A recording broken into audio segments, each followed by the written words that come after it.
Laffey out there with me. Good morning, Steve. How are you, sir?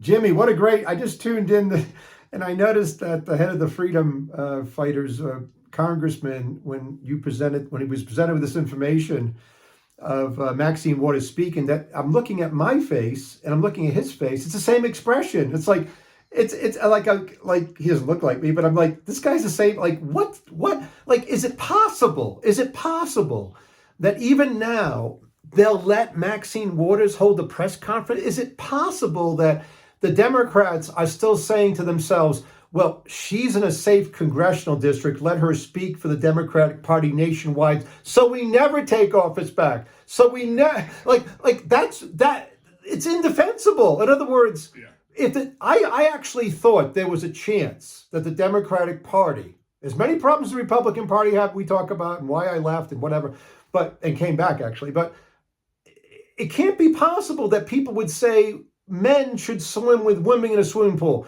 that when people waste entire billions and hundreds of billions of dollars, Democrats should be doubling down and hopping on the board like, yes, wow, great. Because a year from now, if it goes like this, they'll be in real trouble again. If indeed the Doge people can find the cuts, and indeed the big problem will be if Trump would ever introduce legislation to do this, right? If they actually do, and the waste and fraud goes away to some extent, people like I did in little old Cranston, I won re-election. Democrats did the same thing. Oh, we can't talk about that. We can't fire the crossing guards. People like our crossing guards. Adjusted for inflation, they were making $226 an hour. It was the most popular thing I ever did. I videotaped sleeping workers, which is what the Republicans are missing. They need to go into buildings and videotape people not working. They really, so the people in the mid-America will be like, yeah, right now they're not communicating it the best way, but the Democrats are helping the Republicans day in and day out, Jimmy. It's mind-boggling to watch. Yesterday, we saw this. Maxine, she was speaking. She was at a union rally. The government employees union was out there, and you have sitting U.S. senators and member of Congress leading chants and saying "F Donald Trump." One little lady says, "I usually don't curse, but we need to F Trump." I mean, and these are leaders of the union, thugs, and then they're also like members of Congress and the U.S. Senate. And I'm like, it's really they're the same. If they go DEFCON 5 on everything, then suddenly you're the boy that cried wolf. And that's what they've become at this point. And they're the same people that existed when I was the mayor of Cranston. They're the same people that down in Denver. They're the same people, like, really? Like, somebody's been a murderer, is hiding out in a church, and you don't want our federal government workers to go grab him and send him to Guantanamo Bay before we drop him in a helicopter back in Venezuela. You're defending that they shouldn't go into, like, I'm a Christian, you're a Christian. Who would defend these kind of things? Only Democrats who say it's better to have a two-party system where we're always in the minority. Yeah. It's fascinating.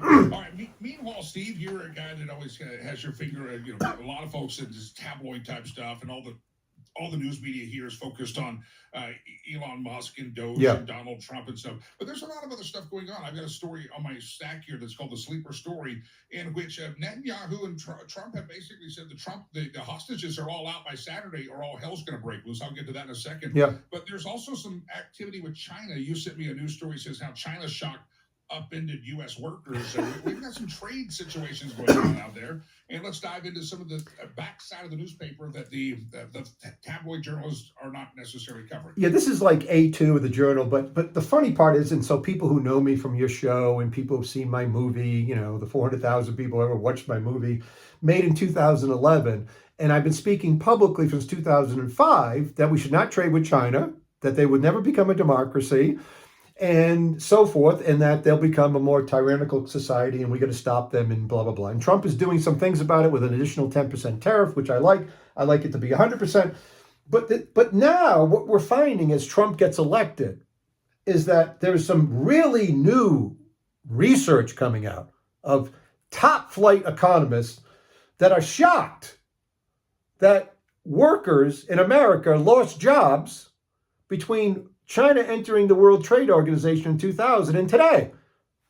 Shocker. I've been talking about it since 2005 publicly, only since I ran for the Senate. We made a movie about it. You and I have talked about it for nearly 10 plus years on your show. But David Ator is he's a preeminent economist, if that means anything anymore, at MIT. We were very, very startled by what we found. It was so different from what we expected. They never watched my movie. People who were working in manufacturing areas, in swing states mostly, that helped Trump win in 2016 and made him win again in 2024, did not get their jobs back, Jimmy. They lost jobs in manufacturing, and although these people always think everybody can be retrained, they can't. The other thing that they're shocked about is that people just don't move. So if you're in somewhere in Western Pennsylvania, in a town that did fabricating for a big Ford auto company, and you lost your job because it went to China, right?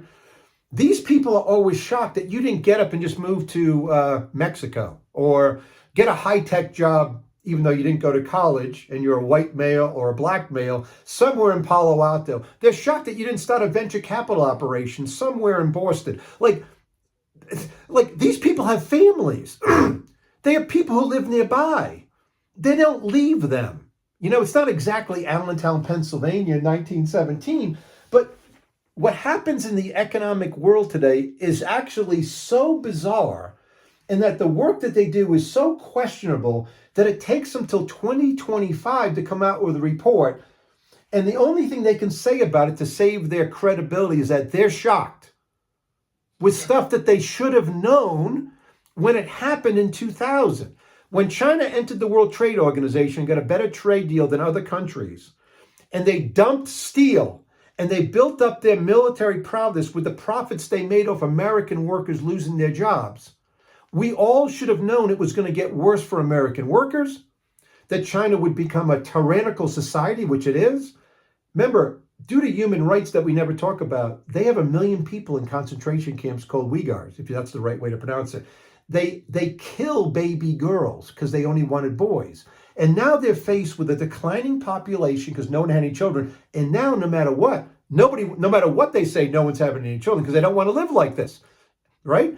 So this is the economic work that gets done, that when you see what goes on in the front page, you should stop believing all of it, because common sense people know better than economists all over the world who work at the highfalutin MIT. Yeah. If you're just listening to the audio portion, the Steve Laffey voice, maybe one you recognize from the radio days. I know some people sit in their cubicles pretending to work, but they're actually listening to this. They're pretending to listen to soft classical music while they're actually listening to this. You mentioned they got to go get the sleeping workers. Hopefully some of those government workers, while they pretend to sleep, have their earbuds in or listening to you and I right now. That would be very nice. Very quickly, I've got another guest coming, but I want to ask you this question here. It used to be a story about the Fed and Donald Trump kind of back and forth comments on the Fed. It was suggested over the weekend that there should be an audit of the Fed, and maybe Ron Paul should lead the audit of the Fed. I think every agency ought to be audited, whether Ron Paul's right auditor, I don't know. But talk about the Fed, President Trump's mixed message, I guess, on the Fed, and your thoughts on the audit of the Fed. Yeah, I've been telling you, the people listening, for the last, that inflation's still going higher, right? And today we have the CPI come out where it's up 0.5%, which on an annual rate, if you multiply and compound, it's over 6%. That's the last month's inflation rate. Now, over the last 12 months, it's averaged 3%. They're trying to get it down to 2%, but that's moving back up. But let me just read you, just so you know, since the Fed cut rates, let me read you what the CPI has been month over month. 0.1, 0.2, 0.2, 0.2, 0.3, 0.4, 0.5. Is that a number that's going down or going up? So the bizarre nature of the Fed Reserve, which employs, talk about the audit of the Fed, the Fed Reserve employs 23,000 people. Now, a combination of AI, Steve Laffey, and some manageable expectations, why couldn't it be 2,300 people? Like, that's what the audit should really say, combined with the fact that we don't know where the gold is and all this kind of stuff. We should all welcome the audit of the Fed. But the people running the Fed, if they were in the private sector, would all be like the guy who ran Hertz, who wanted to do only electric cars. They would be fired. But in the federal government, there's no way for the head of the Fed or the other members of the Fed to actually apologize, say we were wrong. We call inflation transitory when it wasn't. It's still running at above 3% now on a compounded rate. And then you take Donald Trump into the equation, where last week he was like, well, let the Fed do what it wants. Today, when he sees the number of inflation going up, he wants interest rates to go down. He doesn't say how. He doesn't say it. The bizarre nature of Donald Trump going back and forth requesting lower rates is nearly impossible when inflation's going up. So we live in this really, really strategically bad time for people who want to manage money, who want some certainty. And the Fed Reserve has to be wholesale changed. I hope that Doge gets to it, not just with an audit, but we need laws that say the Fed can't do what it's doing anymore. Yeah. It's destroyed the middle class, and it's on its way to destroying more people who can't borrow. The 10-year rates are going up. What does it mean for mortgage rates? They're going up. Trump won't do by dictate tomorrow morning making rates lower. If he did, the dollar would collapse. So we need some common sense of what the Fed can and can't do before we get rid of it. Hopefully the audit is the first step. Steve Laffey, your website, stevelaffey.com. You mentioned your film you did in 2011. Still a lot of pertinent information about China. Stevelaffey.com, stevelaffey.com. God bless you, my friend. God bless. Great show. Stevelaffey.com. Steve Laffey.